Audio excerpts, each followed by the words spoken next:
સુરતમાં અડાજણની western heights સોસાયટીમાં બાળકોના રમવા બાબતે વિવાદ ઉભો થયો છે. છેલ્લા 3 વર્ષથી બાળકોને રમતા રોકતા હોવાનો રહીશોનો પાડોશી સામે આક્ષેપ છે. પોલીસ કમિશનર અને અડાજણ પોલીસ મથકે રહીશોએ લેખિતમાં રજૂઆત કરી છે.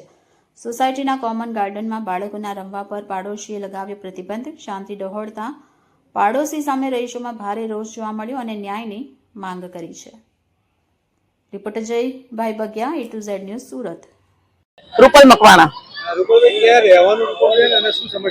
વેસ્ટર્ન હાઇટ સિદ્ધગીરીમાં રહું છું. 4 વિંગ છે અને મારી વિંગનું નામ છે સિદ્ધગીરી. અને ફર્સ્ટ ફ્લોર પર રહેતા એક ભાઈથી અમને ખૂબ જ સમસ્યા છે છેલ્લા 3 વર્ષથી.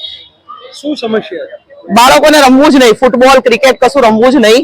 અને બાળકો એવા કઈ સીઝન બોલ કે એવા હેવી બોલ થી રમતા નથી. અને લગભગ હું માનું છું ત્યારથી 8 થી 10 વર્ષના કે 12 વર્ષના બાળકો જ રમતા હોય છે. એનાથી મોટા બાળકો કોઈ રમતા જ નથી. અને એ બાબતે તો અમારા 4 વિંગના પ્રમુખો પણ કેર કરે છે કે મોટા બાળકો અહીંયા નહીં રમે. પણ એ ભાઈને એવું કેવું છે કે નાના બાળકો અહીંયા નહીં રમવું, ક્રિકેટ એકેડેમીમાં લઈ જાઓ અથવા તો બહાર મેદાનમાં તમે રમવા લઈ જાઓ. તો અમારા એવા કયા કોઈ પેરેન્ટ્સ ફ્રી હોય છે, બધા નોકરી વાળા હોય છે કે ભાઈ ધંધા વાળા હોય છે, તો ક્યાં બાળકોને લઈ જાય રમવા માટે? તો સોસાયટીના બાળકો સોસાયટીમાં નહીં રમે તો ક્યાં જાય? એટલે અમારી સમસ્યા એ છે કે અમારા બાળકોને એ જે જગ્યા પર રમવાની ના પાડે છે એ વાત ખોટી છે. પૂરી સોસાયટી બાળકોની છે. વાત કરીએ તો આમ જોવા જઈએ તો આખું વર્ષ દરમિયાન સ્કૂલ અને ટ્યુશનમાં હોય. હા. આ વેકેશન પૂરું ત્યારે એ બાબતે શું?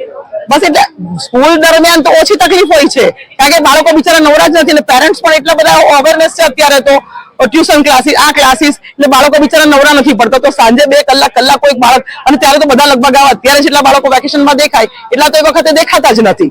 એટલે ત્યારે વખતની સમસ્યા ઓછી હોય છે, પણ જ્યારથી આ વેકેશનની શરૂઆત થાય ને ત્યારે સમસ્યા વધી જાય છે. તમે કઈ જગ્યા પર રજૂઆત કરી છે આના વિરોધમાં કે એમ? પોલીસ કમિશનર પાસે, અડાજણ પોલીસ સ્ટેશનમાં, બધી જગ્યાએ અમે લગભગ 3 થી 4 જગ્યાએ અરજી આપી છે. બસ એ અરજી આપી છે અને પોલીસ આવે છે અને અમને સપોર્ટ છે પોલીસ, એવું નથી. એ ભાઈને સમજાવવાનો ઘણો પ્રયત્ન છે, પણ પોલીસ થી જો નથી સમજતા તો સોસાયટીના રહીશોથી તો શું સમજશે?